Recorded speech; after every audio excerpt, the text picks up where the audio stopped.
Well, we're starting to get a reputation in the pre-op at Memorial Hospital now. Oh, yes, as the fun couple. Okay.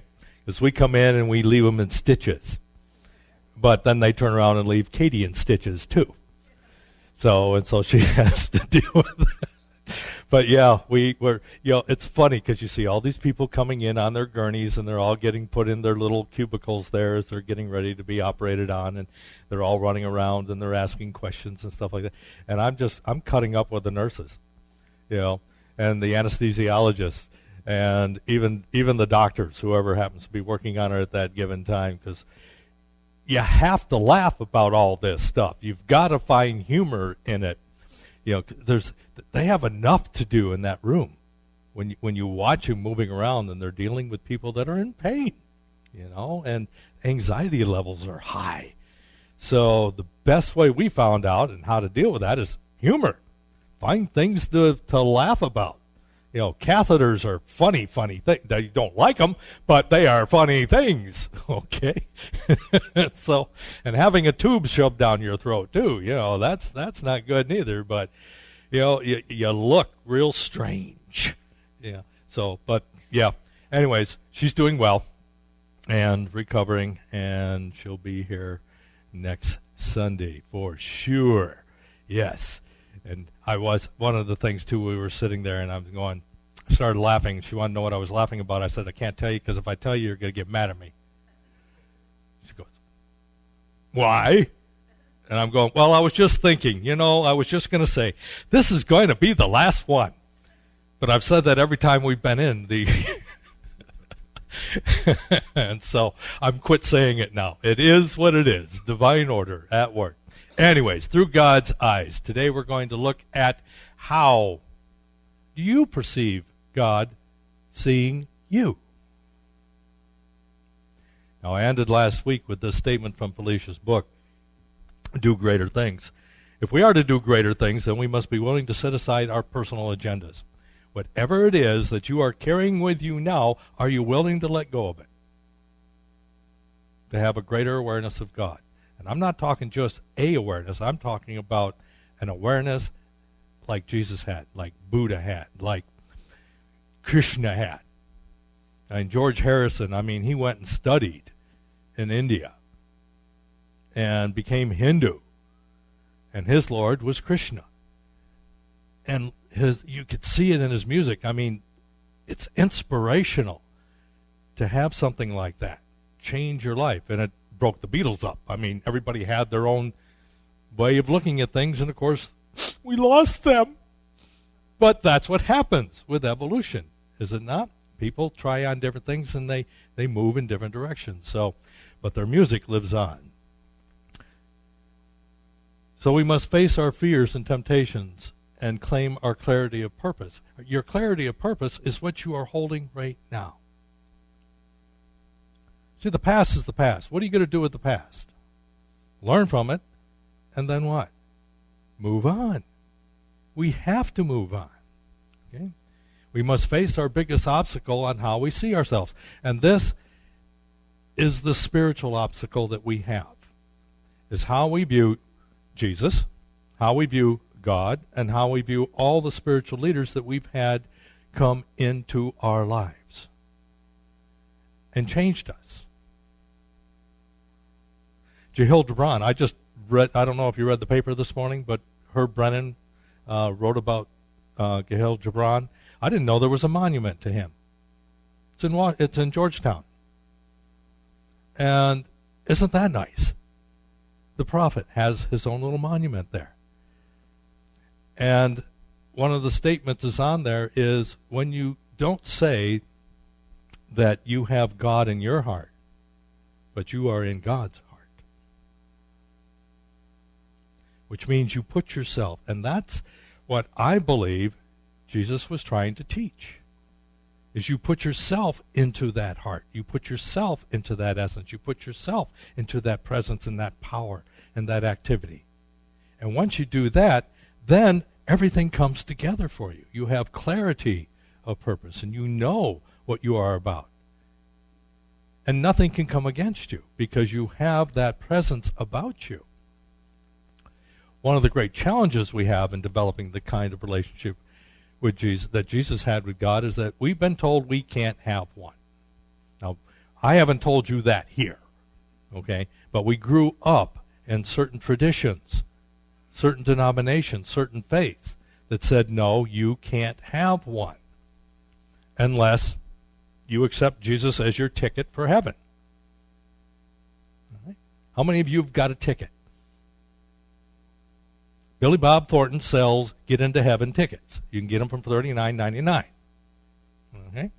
And all you have to do is show it to St. Peter when you get up there, and you get in. That's all you need. Right. Well, we have it right here, right now. Anytime we want to access that presence, that power, that activity called the kingdom, all we need to do is open our hearts and our minds to what is available to us. What is your heart's desire? What is it that you want? What is it that you wish to achieve? And it doesn't matter how young or old you are capable of doing it. She writes, one of the biggest obstacles facing us is when we want to repeat what we did, we get stuck by the salvation or the Messiah myth. And this is a big one. Because as long as we hold on to that, we'll never see ourselves on the same level as Jesus. We'll never see ourselves as students, as the followers, as disciples. We'll always see ourselves less than. And that's what we have to break free from. Because the prevailing belief is that we need to be saved in order to be worthy in God's sight. And that's not the truth. Now, do we make mistakes? Do we have errors? Can we go back? How many of us want to go back and redo some things in our life? Sure we do. But the fact is, it doesn't change how God sees us. And Jesus was that example of how God saw humanity. He had discourses with a lot of people. But even through those discourses, you could see the love come through. He was trying to teach. Do you not understand? Is it not written? Go back and see what our fathers have written. Go back and see what was told in our own religions. Then come and practice. Then come and see the truth. Because we're unable to identify with him if we don't do that ourselves. In order to repeat what someone else has done, we must be able to see ourselves in that person, even if it's only in potential. Stop and think. Who have been your greatest inspirations in your lifetime? Who has inspired you? And did you not try to emulate them? To be something like them? To take something from them and apply it in your own life? This is what he was trying to teach us. This is why he said, the things I do, you can do also. Listen to what I'm saying. Listen, try these teachings. Try looking at it differently from where you came from. He came to teach that God sees only love. I love this picture.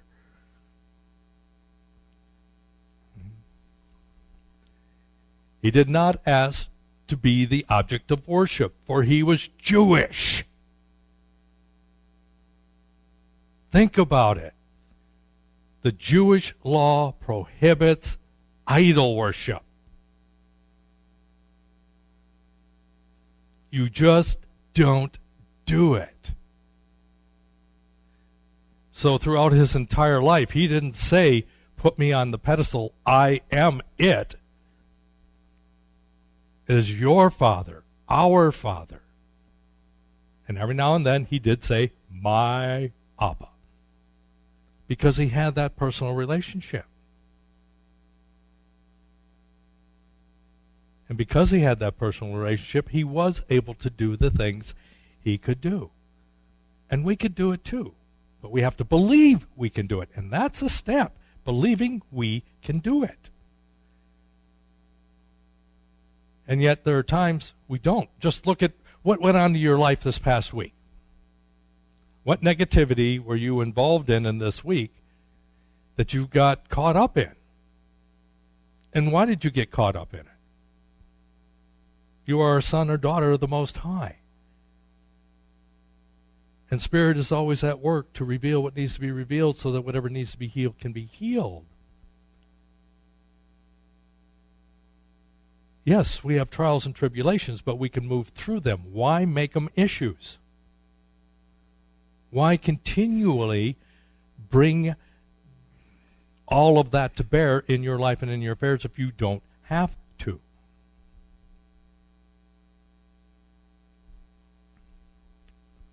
When asked about being good, he shot back with this: "Don't call me good.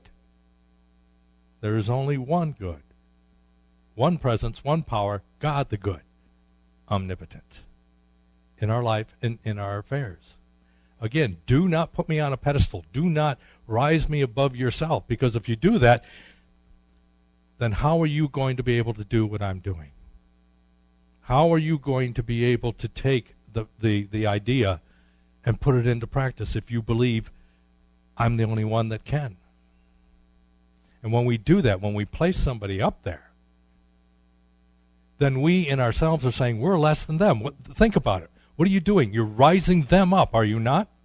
And you're placing them above you. No. When you do that, you yourself and your own consciousness are making you less than. And believe me, these people fall. These idols will fall. They have clay feet. To Jesus, God loved everyone, and it was God's great pleasure to give them the kingdom. All they had to do was see it for themselves. Look.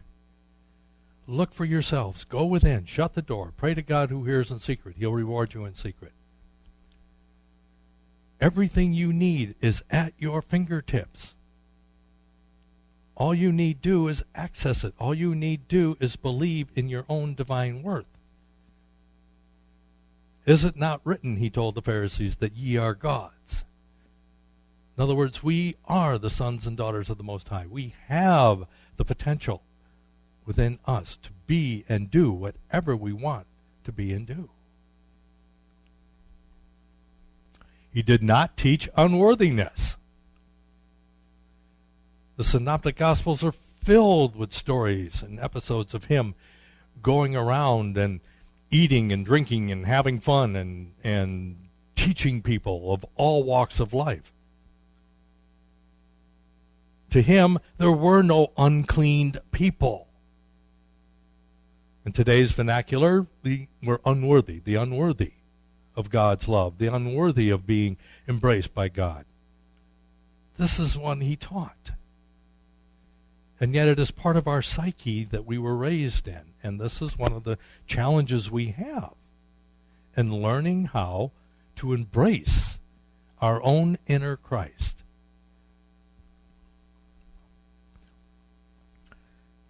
And so we all know the story. All right, the scribes and the Pharisees caught an adulteress. They bring her out. They're going to stone her because that's Moses' law. And they see Jesus sitting over there, and they go, okay, what do we do about this? What do we do about this? Come on, teacher. You're out here telling everybody about God and God's love. What do we do about this? What about the law? And he just stands there for a moment. Gives them one of those pregnant pauses. Makes them think. And then we're told that he bends down and he puts his finger and writes something in the sand. We don't know what it is, but he's just down there, And then he gets up and he tells them, all right, tell you what. Let him who is without sin cast the first stone.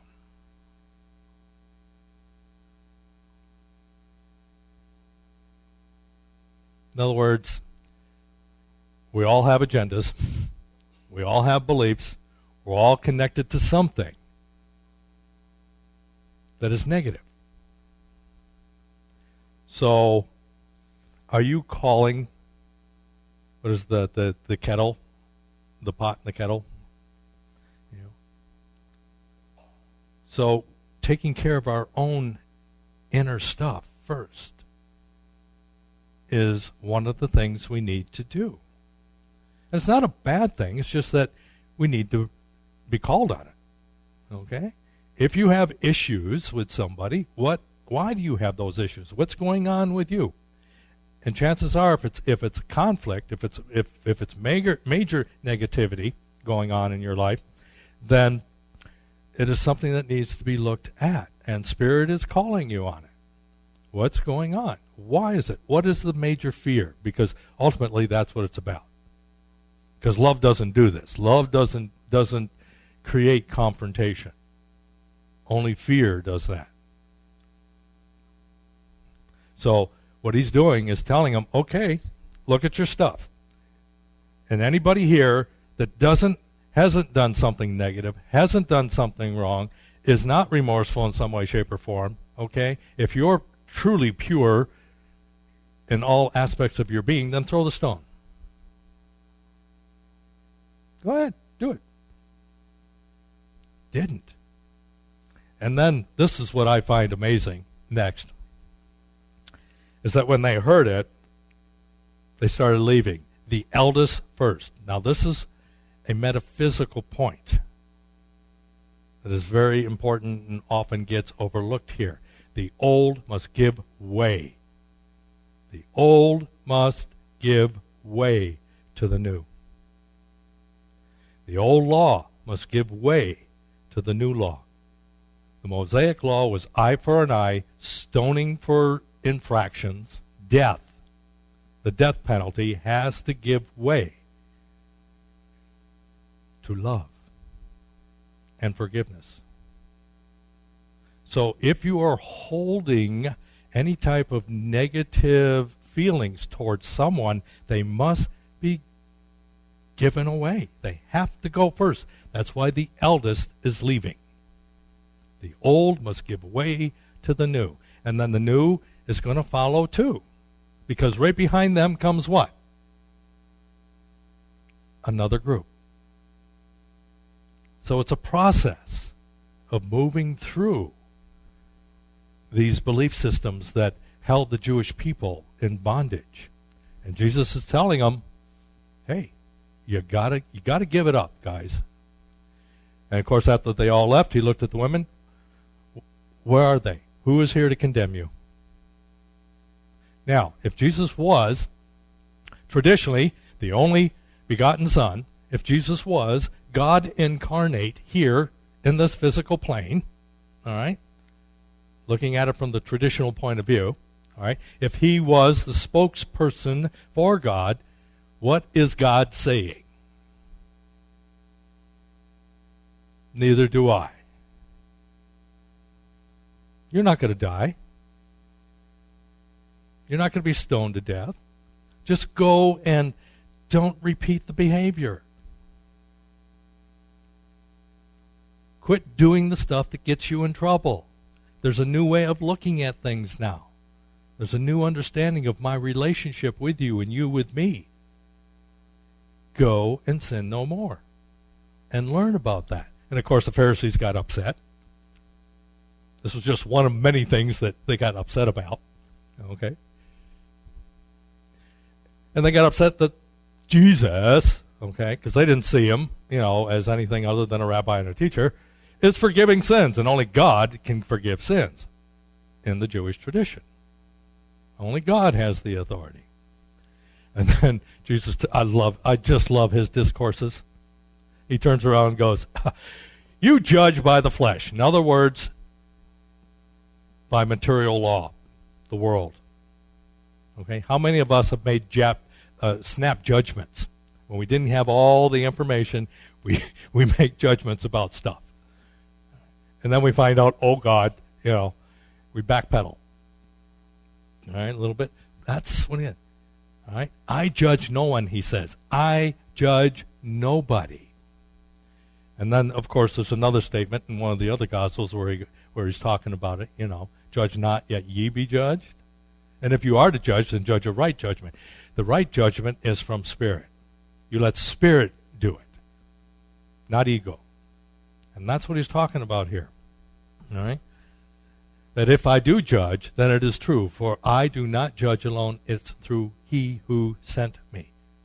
We are all messengers of God. If we are the sons and daughters of the Most High, then we are messengers. We are teachers unto ourselves, teaching ourselves first and then those around us. We become mentors, light bearers, truth seekers. So why is it so hard to believe that God loves us and sees us as worthy of having? Why is it so hard to believe that God loves us and sees us as worthy of having the kingdom? It should be right now. Left out a word. Sorry about that. What are we holding on in our subject that keeps us from recognizing our divine potential, seeing ourselves as God sees us? What is it? Well, Felicia gives us some insights in her book. Number one, because we are part of the human condition, because we were trained and schooled in the different religions and traditions that we come out of, all right, the message was we are helpless to save ourselves, that we need someone to do it for us. But why? Why? That's my question. It always was my question. Why?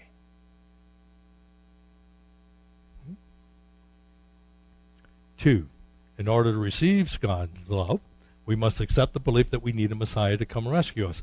The vicarious atonement, that is where the doctrine and theory of vicarious atonement comes in, is that we need someone to do it for us because we're incapable of doing it. No. Third one that we hold in our subconscious. This leads us to believe that there is something we need to be saved from.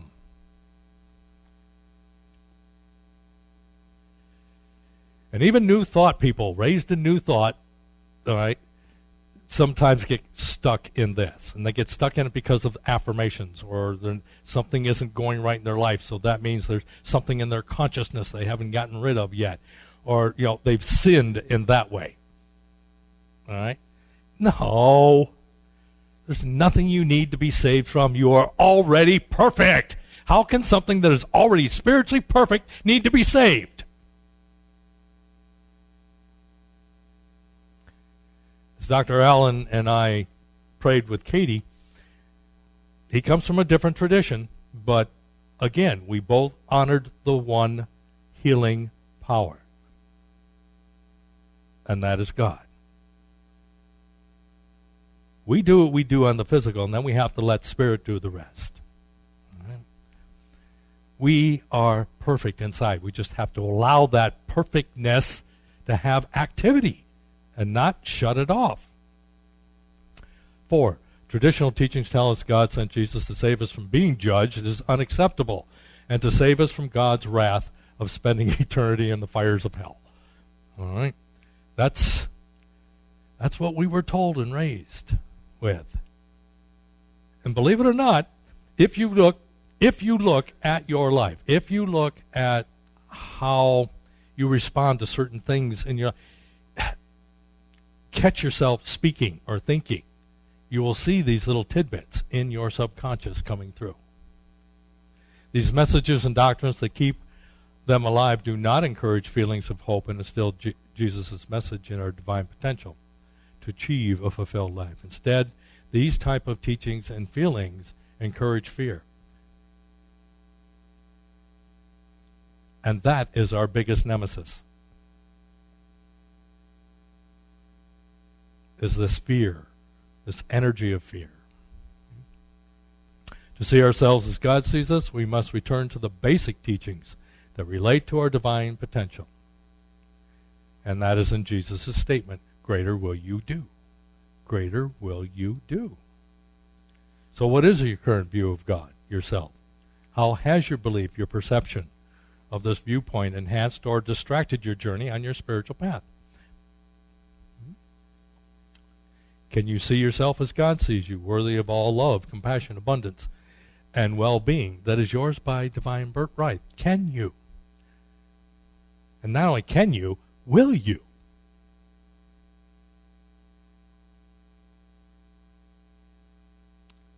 It's an easy question to answer. It's either yes or no. If we go maybe, then, well, all right, I have one lady that comes here on Wednesday night. She loves Wednesday services. She is Catholic, but she goes to Mass on Sunday. All right? She wants to make sure she's got both bases covered.